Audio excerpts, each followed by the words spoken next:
আসসালামু আলাইকুম। দেখেন, এই হচ্ছে গ্রামের ভিউ ভাই। গ্রামের প্রকৃতি সাথে যে পরিচিত না সে বুঝবে না। দেখেন, এই যে আমাদের বাড়ির পাশে এক আঙ্কেল বাড়ি করতেছে। দেখেন, ওই যে সামনে যেটা দেখতেছেন সাদা মাটি ফেলানো, এটা হচ্ছে ওনার মানে মূলত ঘর হবে। এটা ছোট্ট একটা পুকুর রাখছে। আর এই যে আশপাশে জমি, ওই যে সামনে বড় মসজিদ, আর এই যে দেখেন মাঠ, এটা হচ্ছে খেলার মাঠ।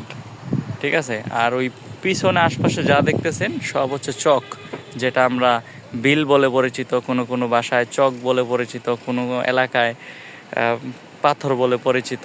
হ্যাঁ, ফসলি জমি যেটাকে বলে আর কি। তো দেখেন, এই যে বৃষ্টি আসতেছে, দেখেন আপনি জাস্ট ভিউটা দেখেন। ওই যে দেখেন সাদা হয়ে বৃষ্টি আসতেছে, দেখছেন? তাহলে বুঝেন মানে গ্রামের ন্যাচারাল ভিউ ভাই, মাথা নষ্ট। গ্রামে যে আসে না সে কখনো এই ফিলিংটা বুঝতে পারবে না। গ্রামে আসলেই একমাত্র গ্রামের আপনার ফিলটা নিতে পারবেন। দেখেন, কিছুক্ষণ আগেও একদম রোদ ছিল, তখন আমরা এই যে মাঠের কাজ করতেছে সব পোলাপানে যে এই গাছের ছায়ার নিচে মানে রেস্টে আর কি। রোজার মাস বোঝেনই তো, ঈদের পর 2-3 দিন পর ফাইনাল একটা ম্যাচ আছে, ওইটা ফেলাবে। এর জন্য ওই যে ফুটবল খেলা, এই যে দাগ কাটতেছে মাঠের। তো আমরা রৌদ্রের জন্য এখানে মানে স্টে করছি 5-7 মিনিট, কিন্তু এখন দেখেন মুহূর্তের মধ্যে একদম একদম অন্ধকার হয়ে গেছে। দেন বৃষ্টি শুরু হচ্ছে, ঠান্ডা বাতাস, মারাত্মক লেভেলের।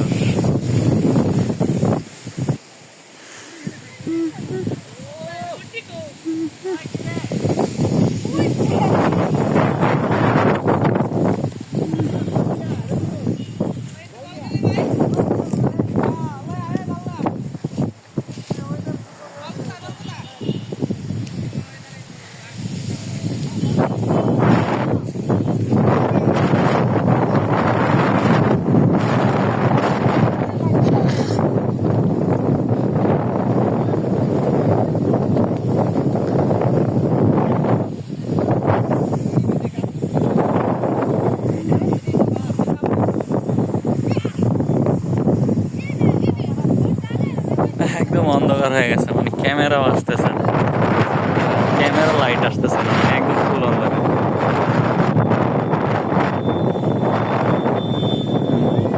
এই যে বড় মসজিদ, ওইখানে হবে আপনার প্রাইমারি স্কুল হবে। মানে ওভারঅল আপনার 2-10 বছর পর ধরেন চক থাকবে না যদি হয়। এই সাইডটা একদম টোটালি মানে মাঝখানে একটা রোড হয়েছে, তো দেন সবাই মানে বাড়ি করার প্রতিযোগিতা নেমে গেছে এই সাইডটাতে। এই যে এই সাইডটাতে সিরিয়ালে মানে, তবে এই সাইডে একদম ফুল চক থাকবে। এটা একদম পুরাই অনেক বড় জায়গা, বিশাল এরিয়া।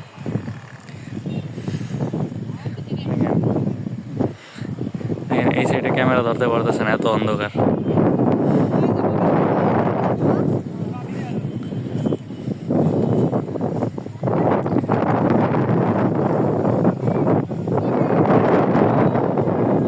এই যে দেখেন, এই গ্রামের এই মেঠু পথ যেগুলো আছে না, মেঠু পথ বলতে আমরা যেটা বুঝি মানে এই এই রাস্তাগুলো আপনার একদম মন কেড়ে নেবে, এক কথায় শেষ।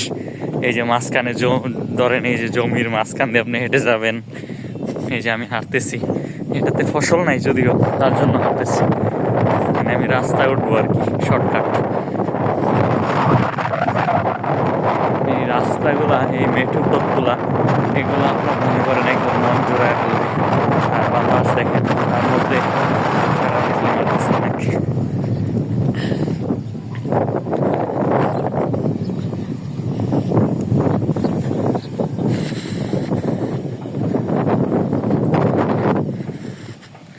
দেখেন, মাশাল্লাহ মাশাল্লাহ।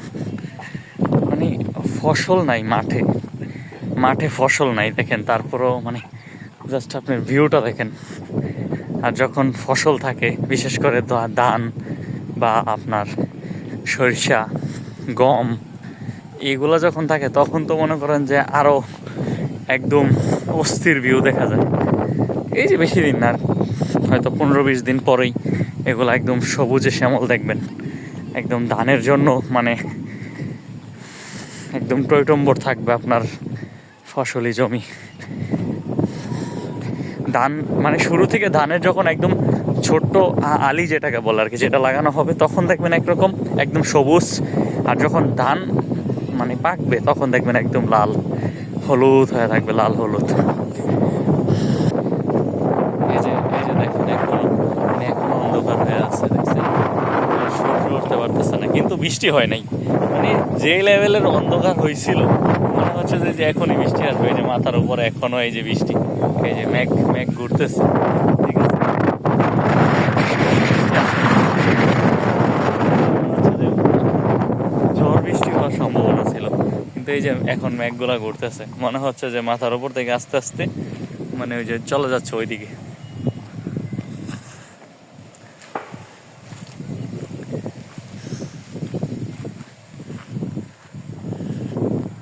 ঠিক আছে, আল্লাহ হাফেজ।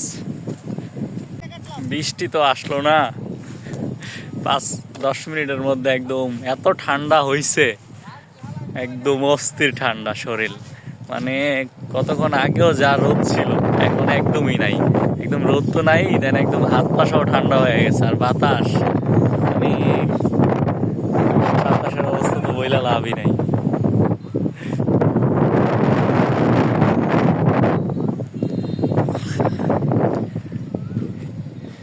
এই হচ্ছে গ্রামের ওয়েদার।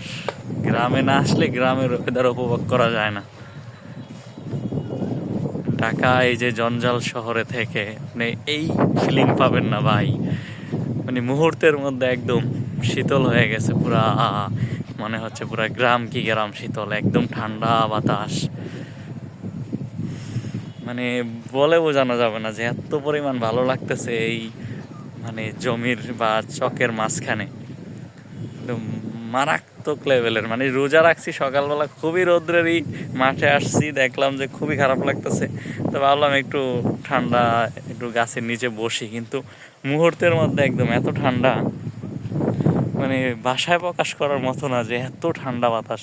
আর এখনো এই যে দেখেন, এই যে দেখেন